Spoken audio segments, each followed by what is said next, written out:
نه پیش قومی عمره دارم بشدم دادی منی مرسه. دغه 14 کلنه انجلۍ چې سامعه نومیږي وایي چې د روان کال د روژې مبارکې میاشت کې د سرپل ولایت په سانچارک ولسوالۍ کې د شپږو تنو وسلوال کسان لخوا پرې جنسي تېری وشو. د نوموړي پلار بزګر دی او وایي سره له دې چې دغه کسان د سرپل ولایت د چارواکو لخوا نیول شوي وو خو بیرته خوشي شول.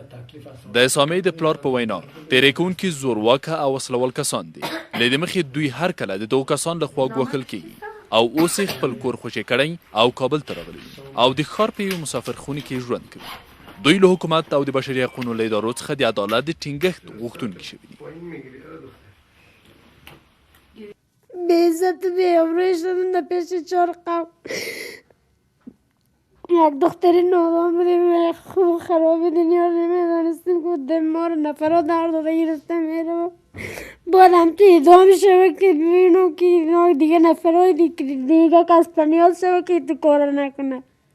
آقای کرزی به داد ما باید برسد. ما آیا بشر نیستیم؟ آیا ما ای خاک نیستیم؟ در ما عزت نمانده، آب نمانده، آبروی نمانده، تمام چی پوچی ما زیر اشکنجه وجه.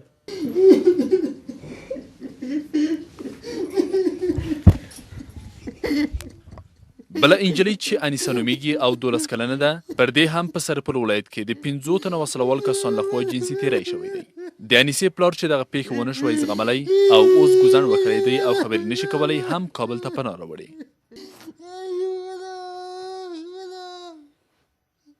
انیسې هم له دولت څخه دغو تېری کوونکو ته د سزا ورکولو غوښتنه کړې ده. بدأت أتعاون كذا تغوثاك بابا كذا كذا ما میخوایم باید اعدام شود جنایتکارا.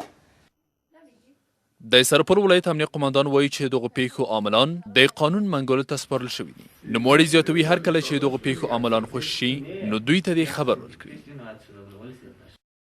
نظر به عرض سامعه بنت امرالدین که بالایش تجاوز جنسی شده جمله 9 نفر دستگیر و به سارنوالی ابتدایی ولسوالی سنچارک تسلیم داده شد.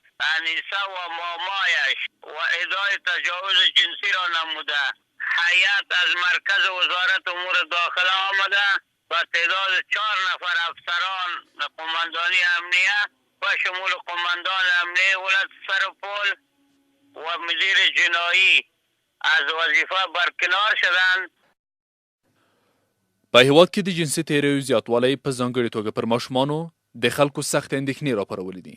مخکې له دې له بشري حقونو څخه د دفاع یو شمېر ټولنو پر ماشومانو د جنسي تېریو د ناوړه پایلو په اړه هم اندېښنې څرګندې کړې وې. د دغو ټولنو په باور په زیاتو مواردو کې ډېری تېری کوونکي زورواکان او ځینې هم دولتي چارواکي دي. له دې مخې تر څېړنې لاندې نه نیول کېږي. ما میخوایم باید اعدام شود جنایتکارا. د سرپل ولایت امنیه قماندان وایي چې دغو پیښو عاملان د قانون منګولو ته سپارل شوي دي. نوموړی زیاتوي هر کله چې دغو پیښو عاملان خوشي شي نو دوی ته دې خبر ورکړي. نظر به عرض سامعه بنت امرالدین که بالایش تجاوز جنسی شده جمله 9 نفر دستگیر و به سارنوالی ابتدایی دوی هر کله د دغو کسان لخوا ګوښل کیږي او اوس یې خپل کور خوشې کړی او کابل ته راغلی او د ښار په یوه مسافرخونې کې ژوند کوي. دوی له حکومت او د بشري حقونو له ادارو څخه د عدالت د ټینګښت غوښتونکي شوي دي. بی عزت بی عمره شدم در پیش 4 قوم.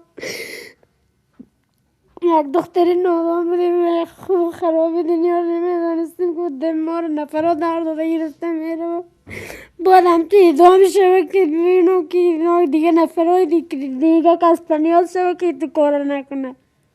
آقای کرزی به داد ما باید برسد. ما آیا بشر نیستیم؟ آیا ما ای خاک نیستیم؟ در ما عزت نمانده، آب نمانده، آبروی نمانده، تمام چی پوچی ما زیر اشکنجه وجه.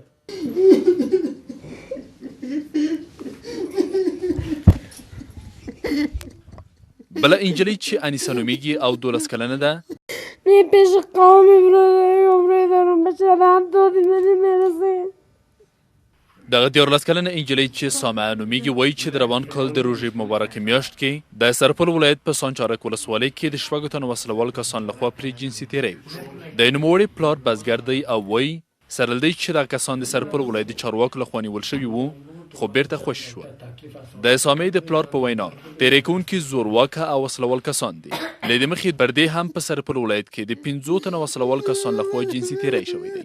د انیسې پلار چې دغه پیښه ونه شوی زغملی او اوس ګوزڼ وکړی دی او خبرې نشي کولی هم کابل ته پناه راوړي.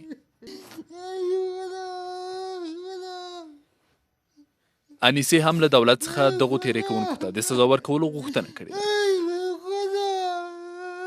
بدأت أتعب كذا تغوتاك بابا كذا كذا كذا